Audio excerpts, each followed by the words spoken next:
So 20 years of writing craft. And in the midst of all of that, a lot of time spent business modeling. And I know there's a lot of creative passion and fuel that people have, but I would always encourage any creative, if you can't build a business model around your creative endeavor that doesn't allow you to sustain that work, then you're not done yet. You still got to work that. You got to start business modeling. How is this going to be sustainable? Because especially if you're doing something and you feel like God's calling you to do it, sustainability and being able to be there 15, 20 years later, that's part of what I think God deserves. Like if we just flame out after 2 years because we run out of capital or we don't have the energy or we overestimated what we can do. And I've been guilty of all of those things. So some of this is coming from like real, just hard earned experience, but the business modeling is really important. And then I would say the other piece is like asking God to help with your stuff. It sounds so weird and basic. And it took me probably 15 years before I started doing that. But God is like the creator and he's still creating stuff. And he is the best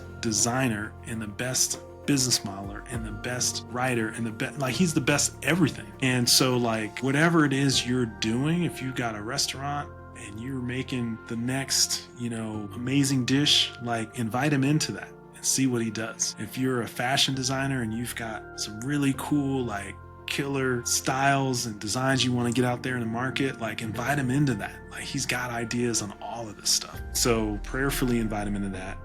And then be open to adjusting and going the direction he wants you to go. As best as we can as humans, interpret that.